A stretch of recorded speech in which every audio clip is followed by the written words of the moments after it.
जरूरी सूचना है आप सभी स्टूडेंट्स के लिए।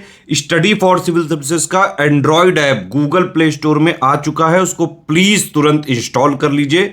और अगर आप स्टडी फॉर सिविल सर्विसेज के सिर्फ ऐप से कोई भी कोर्स, कोई भी पीडीएफ परचेस करते हैं तो उसमें अप्लाई कूपन, अगर आप ज्ञान सर जो है आप उसमें अप्लाई करते हैं, ये कूपन कोड है, तो उसमें 20% फीस तुरंत माफ हो जाएगी। मतलब 20% डिस्काउंट तुरंत उसमें लग जाएगा। ज्ञान सर लिखना है, नॉर्मली ज्ञान सर, स्मॉल लेटर में है सब कुछ, कोई स्पेस नहीं, कोई कॉलम नहीं, सिर्फ ज्ञान सर, GYANSIR। इस तरह से अगर कूपन कोड लगाते हैं आप ऐप में बाई करने से पहले, जो अप्लाई कूपन वाले में आता है, तो 20% का डिस्काउंट तुरंत मिलेगा। वीडियो देखिए। दोस्तों, स्वागत है आपका यूपीपीएससी बेस्ट ऑनलाइन कोचिंग के इस यूट्यूब चैनल पर। आज की इस वीडियो में हम लोग भारत के संवैधानिक विकास के एक महत्वपूर्ण क्लास का डिस्कशन करेंगे। इससे पहले भी हम लोगों ने कुछ वीडियो के माध्यम से भारत के संवैधानिक विकास और संविधान सभा के बारे में चर्चा कर रखा है। अगर आपने उन वीडियोस को नहीं देखा है तो आप प्लेलिस्ट में जाकर ज़रूर देखिएगा। यह सीरीज सभी प्रकार की प्रतियोगी परीक्षाओं के लिए अत्यंत महत्वपूर्ण है। तो यहाँ पर दिया 1786 का अधिनियम। इससे पहले हम लोगों ने क्या क्या पढ़ रखा है, 2 मिनट में उसका रिवीजन कर लेते हैं। देखिए, आपने पिछले क्लास में देखा था कि भारत का जो संवैधानिक विकास है, इसमें ब्रिटिश ईस्ट इंडिया कंपनी के द्वारा कुछ अधिनियम पारित किए गए।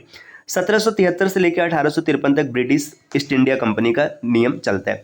पहले रेगुलेटिंग एक्ट आता है 1773 में, act of settlement 1781, Pitt's India act 1784। इसके बाद आता है चार्टर अधिनियम 1813। अब यहाँ पर एक सवाल आपके दिमाग में आएगा कि मैंने 1786 का अधिनियम लिखा है और यहाँ पर तो 1786 का अधिनियम है ही नहीं, तो ये कैसे हो गया? तो देखिए, इन सबके बीच में भी ना कई छोटे छोटे नियम कानून जारी किए गए थे। वो उतने महत्वपूर्ण नहीं है, पेपर में उनसे बहुत ज़्यादा प्रश्न नहीं आता है, इसलिए उन सब की चर्चा नहीं की गई है। जो महत्वपूर्ण है उसके बारे में हम लोग थोड़ा थोड़ा समझेंगे। 1786 के बाद चार्टर अधिनियम आएगा। चार्टर अधिनियम 1813 में है, 33 में है, 53 में। फिर 1857 में क्या होता है कि भारत का प्रथम स्वतंत्रता संग्राम होता है और ब्रिटिशर्स समझ जाते हैं कि अब कंपनी के द्वारा शासन करना मुश्किल है, तो अब सीधा ब्रिटिश क्राउन अपने हाथ में सत्ता ले लेते हैं और क्राउन के द्वारा भी कुछ नियम पारित किए जाते हैं। भारत शासन अधिनियम 1858, भारतीय परिषद अधिनियम 1861, भारतीय परिषद अधिनियम 1892, भारतीय परिषद अधिनियम 1819, जिसे कि मॉन्टेग्यू चेम्सफोर्ड सुधार भी कहते हैं। भारत शासन अधिनियम 1935 और इसके बाद होता है भारत का स्वतंत्रता अधिनियम 1947। अब हम लोगों ने पिछले क्लास में कुछ चीज़ें देखी थी, जैसे रेगुलेटिंग एक्ट 1773 में पारित होता है। ब्रिटिश पीएम थे लॉर्ड नॉर्थ। ये ब्रिटिश ईस्ट इंडिया कंपनी के कार्यों को नियंत्रित करने के लिए पारित किया जाता है। इसके महत्वपूर्ण पॉइंट क्या थे कि बंगाल और मतलब जो बंबई और मद्रास प्रेसिडेंसी थी, इसे बंगाल के अधीन कर दिया जाता है। बंगाल का गवर्नर जो पोस्ट था, इसे बंगाल का गवर्नर जनरल कर दिया जाता है। रॉबर्ट क्लाइव पहले गवर्नर थे और वो हेस्टिंग्स अंतिम थे, और गवर्नर जनरल में हेस्टिंग्स पहले थे और बेंटिक अंतिम थे। इसके बाद क्या किया जाता है, इनकी सहायता के लिए 4 कार्यकारिणी परिषद का गठन किया गया। कलकत्ता में सुप्रीम कोर्ट की स्थापना की गई। इसके न्यायाधीश एलिजा एम्पे थे जो चीफ थे, और 3 और भी थे। इसके बाद देखिए, नियुक्ति इनकी जो जजेस की होती थी, ये ब्रिटिश क्राउन के द्वारा होती थी। और अगर आपको सुप्रीम कोर्ट के विरुद्ध कोई अपील करना है तो आपको प्रिवी काउंसिल में जाना पड़ेगा। जो सरकारी कर्मचारी थे कंपनी के, उनमें उपहार, रिश्वत या फिर निजी व्यापार को प्रतिबंधित कर दिया गया। व्यापार की सूचना क्राउन को देना होगा। फिर इस कमी को दूर करने के लिए 1781 में एक्ट ऑफ सेटलमेंट आता है। इसकी सिफारिश किया था एडमंड बर्क ने। हम लोगों ने पीछे की क्लास में देख रखा है कैसे क्यों किया था। इसमें रेगुलेटिंग एक्ट की कमियों को दूर करने के लिए इसे पारित किया गया। इसका एक अन्य नाम है बंगाल ज्यूडिकेचर एक्ट 1781। इसमें कार्यपालिका और न्यायपालिका को अलग अलग कर दिया गया, और जो न्यायपालिका है इसके कार्यों के निष्पादन के बारे में बताया गया। गवर्नर जनरल काउंसिल की सुनवाई अब सुप्रीम कोर्ट में नहीं होगी। इसके आगे 1784 में पिट्स इंडिया एक्ट आया, जिसमें 1781 और 1783 के नियम की कमी को दूर करने का प्रयास किया गया। इसमें क्या किया गया कि जो कंपनी है, कंपनी को 2 भागों में बांट दिया गया। एक बोर्ड ऑफ डायरेक्टर्स जो व्यापार का काम करेगा, और बोर्ड ऑफ कंट्रोल जो प्रशासन का काम करेगा। बोर्ड ऑफ कंट्रोल के लिए एक मतलब 6 सदस्यीय टीम का भी गठन किया गया।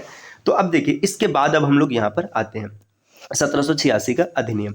देखिए, विशेष परिस्थितियों में गवर्नर जनरल परिषद के नियम या निर्णय को निरस्त कर सकता है। देखिए, अब गवर्नर जनरल है ना, और गवर्नर जनरल की सहायता के लिए मतलब एक परिषद का भी गठन किया गया जो 3 सदस्यीय है। अब जब ये 3 सदस्यीय परिषद है, इसने कोई नियम पारित कर दिया। अब अगर इमरजेंसी, तो इमरजेंसी में गवर्नर जनरल इनके नियम को निरस्त कर सकता है, ये याद रखना। बंगाल का जो गवर्नर जनरल है ये कमांडर इन चीफ होगा, कमांडर इन चीफ। अब यहाँ से थोड़ा सा रिलेट कीजिए, आज के समय में जो कमांडर इन चीफ है ये क्या है, भारत का राष्ट्रपति है ना। भारत का राष्ट्रपति जो कमांडर इन चीफ है, ये जो बंगाल का गवर्नर जनरल है यही आगे चल के इंडिया का गवर्नर जनरल बनेगा, और यही इंडिया का गवर्नर जनरल आगे चल के वायसराय बनेगा, और फिर यही चीजें लगातार चलेगी। तो आप ऐसा नहीं समझ सकते कि यही पोस्ट जो आज प्रेसिडेंट की हिम्मत मतलब पावर है, यही ऐसे बैक में जाएंगे तो आपको पता चलेगा। मतलब जो बंगाल का गवर्नर जनरल है ये भारत में कमांडर इन चीफ का काम करेगा। अब देखिए यहाँ पे देखिए, सर्वप्रथम दोनों अधिकार कार्नवालिस को मिले। कार्नवालिस मतलब पहली बार ऐसा हुआ कि जो इसे मतलब बंगाल का गवर्नर जनरल भी बनाया गया और साथ ही साथ कमांडर इन चीफ भी बनाया गया।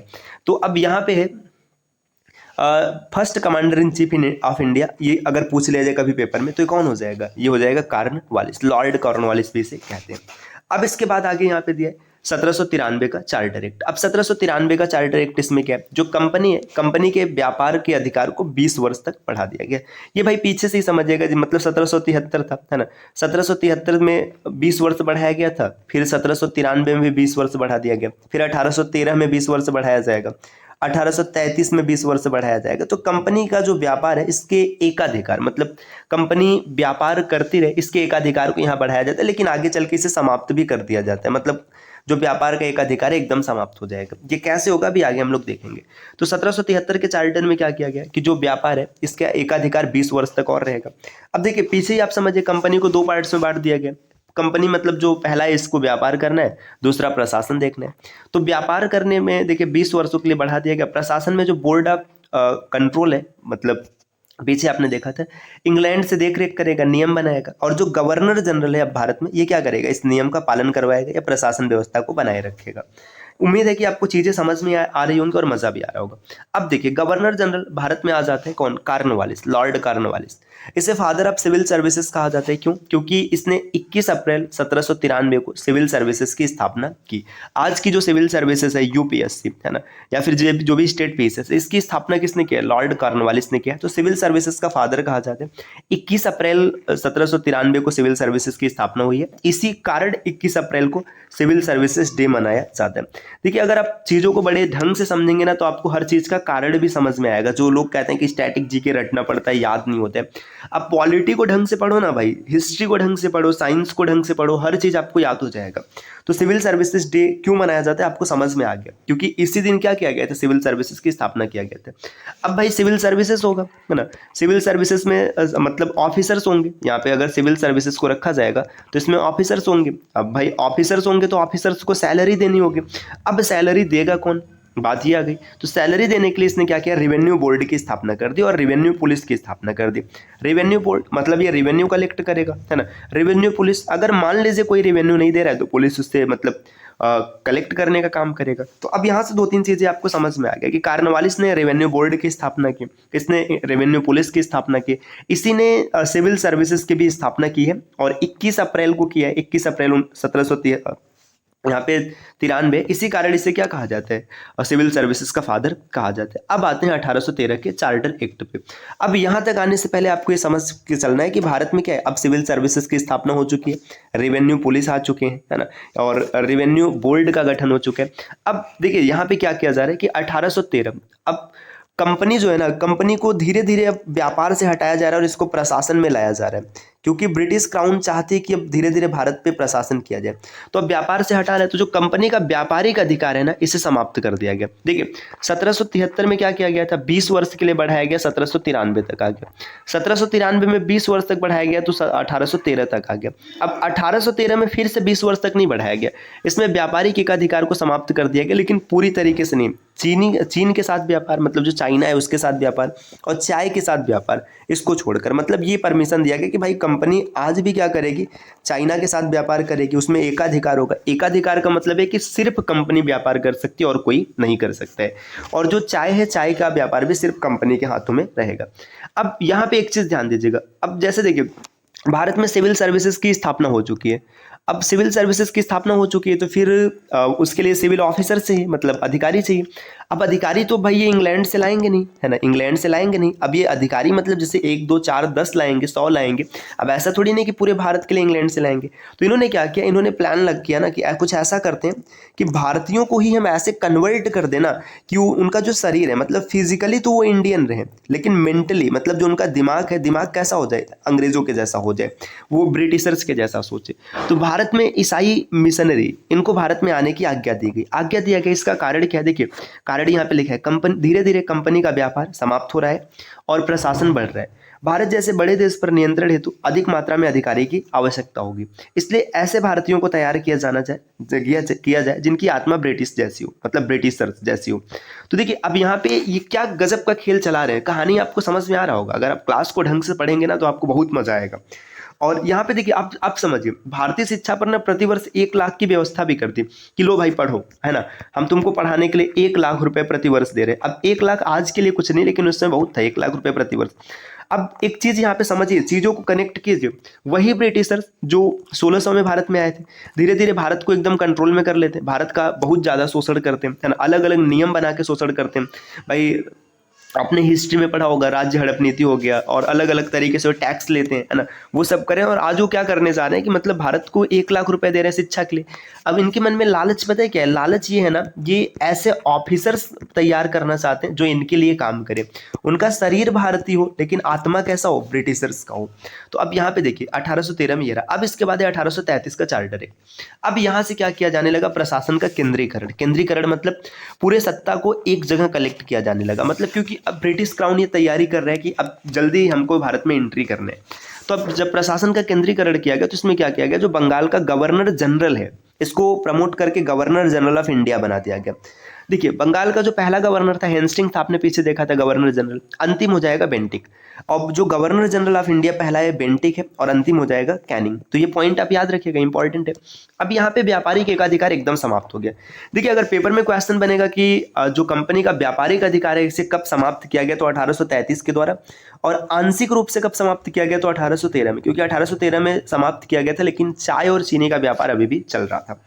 आगे यहाँ पे देखिए क्या किया गया, इंग्लिश को भारत की राष्ट्रभाषा घोषित किया गया। देखिए अभी आज देखेंगे, आज हम पढ़ते हैं कि हिंदी भारत की राष्ट्रभाषा, तो हिंदी भारत की राष्ट्रभाषा ये 1949 में बनी थी, है ना।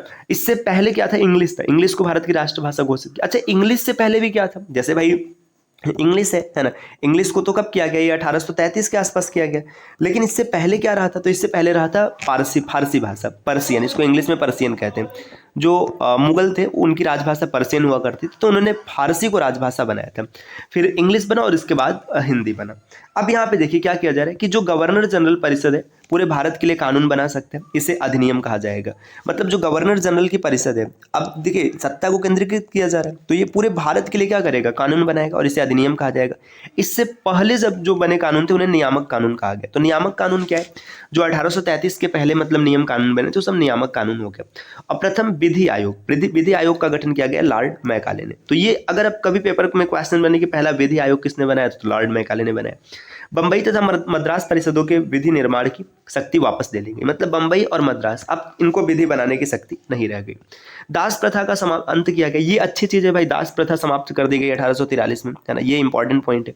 इस अधिनियम के धारा 87 के अनुसार जाति धर्म के आधार पर अयोग्य नहीं घोषित किया जाएगा। अब इसी में देखिए क्योंकि उनको ऑफिसर चाहिए ना, उनको ऐसा नहीं कि मतलब जो जाति धर्म के आधार पर निकालेंगे। उन्होंने क्या किया, आप किसी जाति के किसी भी धर्म के, हमें कोई फर्क नहीं, अगर आपके पास योग्यता है तो हम आपको नौकरी देंगे। गवर्नर जनरल ऑफ इंडिया को बजट तैयार करने का अधिकार दे दिया गया। इनको ये भी कहा गया कि भाई अब आप बजट भी तैयार कर सकते हैं, है ना।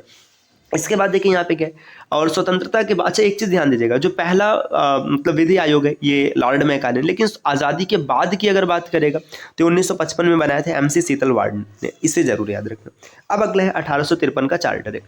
तो इसमें क्या किया गया कि जो बोर्ड ऑफ डायरेक्टर सदस्यों की संख्या है इसे घटाकर 24 से 18 कर दिया गया। देखिए यहाँ पे बोर्ड ऑफ डायरेक्टर याद रखना, कंपनी के 2 पार्ट्स हैं, कंपनी के 2 पार्ट्स में कौन है, एक है बोर्ड ऑफ डायरेक्टर, है ना, और दूसरा है बोर्ड ऑफ कंट्रोल। जो बोर्ड ऑफ डायरेक्टर्स है, बोर्ड ऑफ डायरेक्टर्स का काम है व्यापार करना, है ना, और जो बोर्ड ऑफ कंट्रोल है इसका काम है प्रशासन करना। अब यहाँ पे समझिए, देखिए कंपनी का व्यापार तो 1833 में समाप्त कर दिया गया, तो इनका कोई काम ही नहीं है। जब इनका कोई काम ही नहीं तो फिर रखा काहे से, है ना। और लेकिन यहाँ पर ये इतनी आसानी से नहीं हटाते, ये धीरे धीरे करके हटाते हैं। सदस्यों की संख्या 24 से घटा के 18 कर देते हैं, है ना। आईसीएस मतलब इंडियन सिविल सर्विसेज की पहली बार लिखित परीक्षा हुई, मतलब फर्स्ट टाइम क्या किया गया, लिखित परीक्षा लिया गया। तो first ICS in India. ICS का मतलब यहाँ पे ना खाली एग्जाम पास किए, ये ज्वाइन नहीं किए थे। तो आप याद रखिएगा पहले आईसीएस कौन है भारत में, तो सुरेंद्रनाथ बनर्जी, इन्होंने सिर्फ परीक्षा पास की थी। और first civil servant in India, मतलब इन्होंने नौकरी भी की थी, तो सत्येंद्रनाथ टैगोर, ये रविन्द्रनाथ टैगोर के भाई हैं। आगे बढ़ते हैं दोस्तों। तो देखिए ये आज की क्लास थी। क्लास आपको कैसी लगी आप कमेंट करके जरूर बताइएगा। उम्मीद है कि आपको बहुत मजा आ रहा होगा ये चीजें सीखने में। देखिए दोस्तों, पॉलिटी जैसी टफ सब्जेक्ट या इसकी टफ भाषा, मतलब जो नहीं समझ में आती ना, इतना गजब आपको पढ़ाएंगे कि आपको मजा आ जाएगा। आप वीडियो को खाली पूरा अंत तक देखिए और प्रॉपर आप नोट्स तैयार कीजिए। और अगर आपको लगता है कि नहीं हमें नोट्स नहीं बनाना है, हमें पीडीएफ चाहिए, तो आपको पीडीएफ भी मिल सकते हैं। इसके लिए आप नीचे स्क्रीन पे दिख रहे किसी भी नंबर पे कॉल या व्हाट्सएप करके जानकारी प्राप्त कर सकते हैं। मिलते हैं साथियों आपसे नेक्स्ट वीडियो में कुछ नई इन्फॉर्मेशन के साथ। तब तक के लिए नमस्कार।